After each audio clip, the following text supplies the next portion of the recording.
Roy, ba't nyo kinalat dyan ha? Uy, ba't nyo kinalat dyan? Pahuli ko kayo sa pulis. Uy, police station malis na yung isa. Ikaw, alis dyan.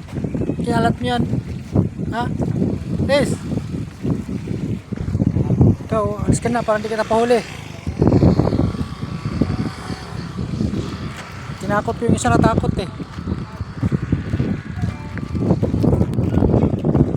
Guys, ganda-ganda dito guys. Lakas ng hangin guys. Ang Honda Bay.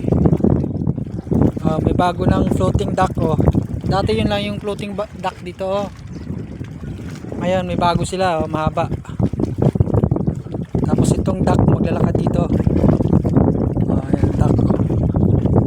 Nasa floating na ang dock.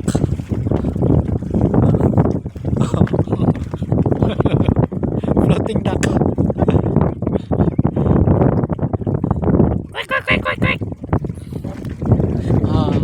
Ganda.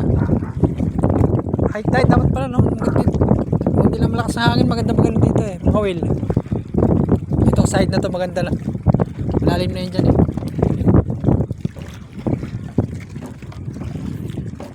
Guys, dito yan sa Honda Bay guys, sa Palawan Island hindi Palawan Pawn Shop. Tapos pag gusto nyong mag tour around the islands, yan mga islands doon, yan marami yan doon islands. Hindi ko alam ilang islands ba yan pupuntahan? Apat na islands. Tapos start kayo ng umaga hanggang maghapon, alas 5 yata ng hapon ang pabalik. Tapos ito yung mga bangka guys, yan pipili kayo dyan ng mga bangka, or doon yata kayo magre-register sa pinaka dyan sa may registration office nila dyan. Mag-book kayo a day before. Yan, tapos merong exclusive lang na bangka para sa kung family kayo, or kung grupo naman, sama ka lang sa grupo. Yan, per package, per packs yata 1.5 di ba isang tao? 1.5 ba isang tao? 1.6. Tapos may pagkain wala yung guys, walang pagkain, walang tubig, walang magbaon kayo ng sarili nyo. Tapos pag enter nyo sa islands, may entrance bawat island.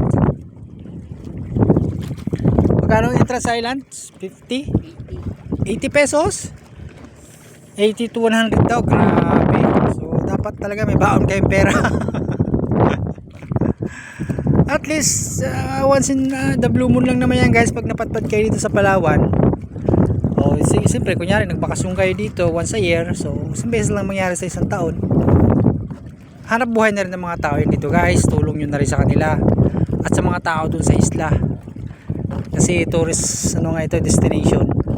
Sa bawat island na pupuntahan nyo may entrance, parang kabuhayan na rin yun ng mga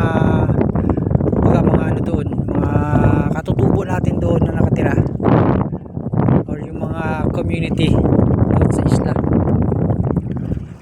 So yun lang, pag pumunta kayo dito, kontakin nyo lang ako. Baka mag-guide ko kayo. Tsaka itong aking partner Dak. Halika dito Dak. Yun tayo. Sa dulo. Ha? Diba? Parang mas makapal ito kasi dun sa isa, no?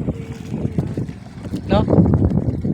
Hindi, yun, parang mas makapal ito. Parang ito mas mataas kumpara doon. Makapal o malapad yung ganito? Hindi, makapal talaga yun. Mabuka ito yun. Yan sa tagal. Maliit lang yun. Diba? Umiindayog pagka natutuyan. Grabe si Dak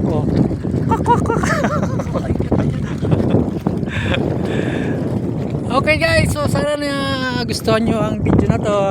At yan, once again, yun nga pala ulit, yun yung isla pupuntahan niyo pagka nag-tour kayo dito.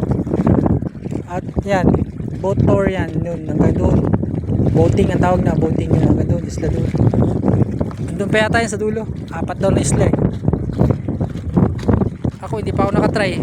Magtatry pa lang kami pag kami pera. Okay, babu.